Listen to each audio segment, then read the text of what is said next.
excited. I just can't contain myself. I'm just like, whoa. Because we are going to be now ready. Well, not yet, but very soon for our first problem that we need to be able to solve for the course. Whoa. Okay. Now, before we solve that problem, we have to define what's next on our list of tópicos. Tópicos grande.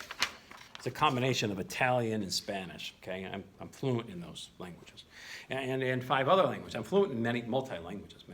I'm fluent in Canadian.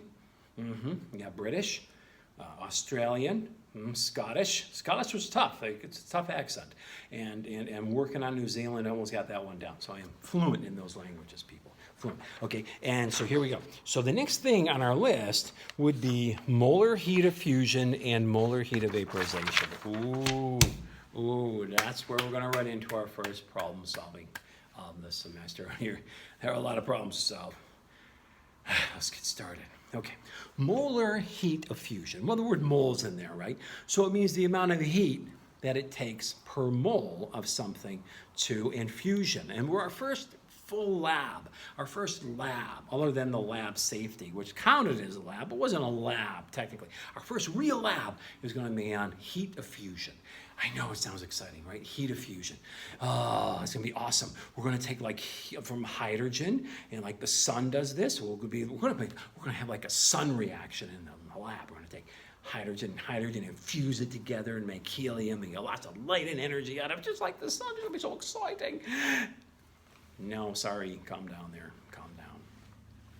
Fusion is just a fancy word for melt. So heat of melting is what that really means. The heat of fusion means the heat of melting. Okay, well, it's important though, okay? I'm sorry, don't get more excited because it's important. It's important to know how much heat it takes to melt something.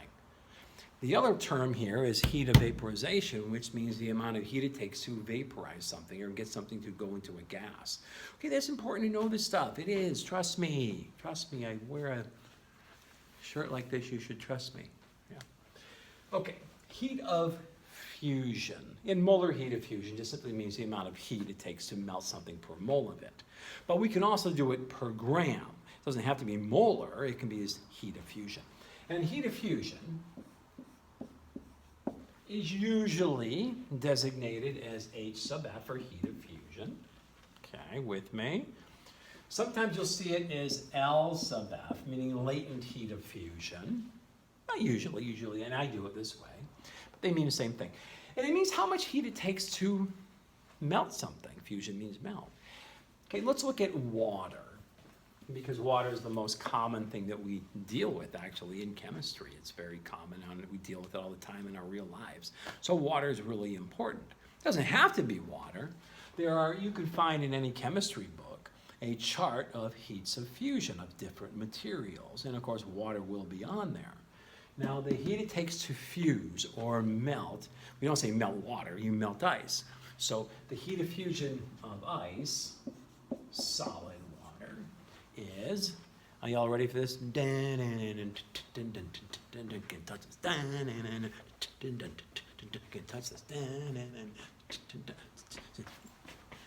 Sorry. I break into song and dance sometimes. It's what I do. I got skills, okay? Got moves. Yeah. Break it on down. Where was I? Heat of fusion of ice. Oh, okay. So the heat to melt ice is as follows. It's 333, which is an easy number to remember because it's 1/2 evil. 1/2 evil, yes, evil. Some of you know what I'm talking about, don't you? 1/2 666 evil. Yeah, it's 1/2 evil. Easy number to remember. It's 1/2 evil, 333 joules per gram of ice. That's how much heat energy it takes to melt our ice. Now we all remember from Chem 1 that a joule is an energy unit. A joule is a small energy unit. Okay? It would take 80 calories, and that's small calories, to melt a gram of ice. So it takes more joules because a joule is actually a smaller unit than the calorie, which is the chemistry calorie, which is only, it takes 1,000 of those to make one food calorie. So what does that mean? I'm trying to get you to remember that the small calorie, not the food calorie, and the joule are very small energy units. So it does take a lot of them, because it's a small unit, it takes a lot of them to melt 1 gram of ice. Now, a gram of ice isn't very much. A gram is like 3 drops of water. It depends on the size of the drop, but about 3 large drops of water would make up a gram. And if they were frozen, which wouldn't be very big, it takes a lot of them, because the joule is small, to melt that gram of ice. So those are the things that you need to know. Okay, 333 joules per gram of ice. Now, if you wanted the molar heat of fusion, if you had a mole of ice, which would be H2O water, you would need to multiply this by 18, because there are 18 grams per mole of water. 18, so you'd have to multiply it by 18. But we're not going to worry about that. I know I listed it as a molar, but we're really more concerned with just the amount of heat it takes to melt a gram. Okay. That's it, and that's it. But since we don't do calories very often, there is a calorie conversion I'll have you do in the lab for this. I want you to convert how many calories it'll be. But for now, let's just stick with 333 joules per gram. Now, if you wanted to melt a kilogram, okay, kilogram's getting to be a decent amount of ice. A kilogram, I don't have my a liter water bottle, but if I had a liter water bottle, okay, you know what a liter is, about yay amount, it's about a quart. If you were to want to freeze that or melt that, if it were ice, that would be a kilogram, because a liter is 1,000 milliliters. And 1,000 milliliters. You remember this, do you not? Very important to remember this. That 1 milliliter equals 1 gram of water. Nice and convenient, isn't it? So if I had 1,000 milliliters, I would have 1,000 grams of water, and that's equal to 1 kilogram of water. And if I had a kilogram of water, how much would it take to melt the water? If it was ice, let's say it was ice, a kilogram of ice. So I took my kilogram of water, my liter of water, froze it. Now I have a kilogram of ice. How much energy would it take to melt it? So multiply this by 1,000. So that's the same thing as 3, 3, 3, 1 half evil. 0, 0, 0, take that many joules to melt my kilogram of ice. So a kilogram of ice, about yay amount, nice size ice block. You need about 1/3 of a million. Austin Powers, very good, Jane, very good. You need about that many, it's a lot, because remember the joule is small. Okay, I'm doing a lot of babbling, but I'm just trying to bring back some stuff that you should have learned in Chem 1, bringing back, hopefully it's ringing some bells, ding! And I'm getting to now, what would I do with this number? Well, keep you on the edge of your seats. Before I do something with this number, calculate, and let's look at the heat of vaporization. If you wanted to vaporize a gram of water. Vaporize means turn it to a gas. Now this is you could be at the boiling point, or you could be lower than the boiling point. It could be evaporating. So as long as you're vaporizing your water, no matter what temperature, you need energy to do it. How much? How much? I'm so excited. I can't wait. Please tell me. Please tell me. Calm down, Billy. Calm down. Okay? It's usually angsty Billy. He's all excited today, which I'm actually glad. You know, angsty Billy is really annoying. So it takes more energy.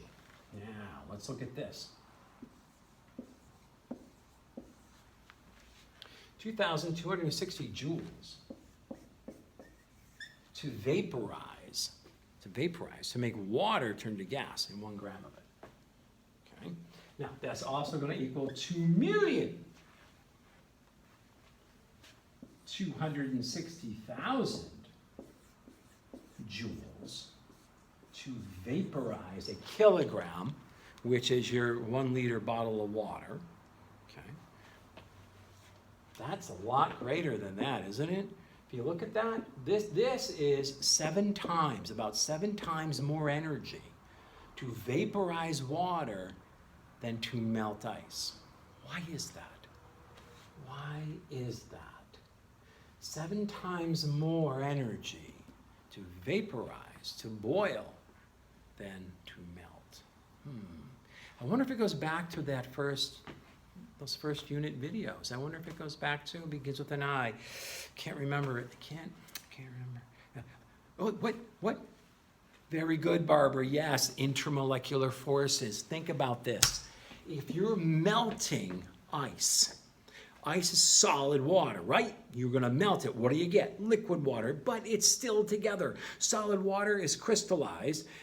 You melt it, you've got liquid water, you still have those hydrogen bonds holding on to each other. If you want to do this, vaporize that water, which still has those hydrogen bonds holding it together, you have to overcome those hydrogen bonds. Remember, you've listened to water boil at this point, right? I hope you went and put a pot of water on and listened for the screaming. You hear screaming. Why? Because those water molecules have those hydrogen bonds and they don't want to separate. If you're going to break those hydrogen bonds, when you melt, you're not breaking hydrogen bonds. You have hydrogen bonds before and hydrogen bonds after melting. If you vaporize, you're breaking hydrogen bonds. You have hydrogen bonds before, no hydrogen bonds after. Those molecules are getting more and more energy, and you have to pump a lot of energy in. And finally, when you pump enough energy in, you separate and break those hydrogen bonds. You need to overcome those hydrogen bonds, and it takes a lot of energy to do that. Not so much energy to shift phases when you still have the hydrogen bonds intact. Oh, chemistry, so awesome. Makes sense, right? It makes sense. Okay, so these are the 2 numbers that we need to know. Of course, now you could just look these up. You can Googleize them or look in a chemistry book. They would have all kinds of heats of, this one is our heat of fusion. This one is our heat of vaporization. And these are for water. Of course, for different substances, they would not be the same. But for water, these are the 2 that we're going to use in our problem and in our lab. All right, now, I can go through the problem. The problem's going to probably take about 8 to 10 minutes. We'll make this a long video. So we'll stop the video with the theory and come back and start immediately with the problem you need to know.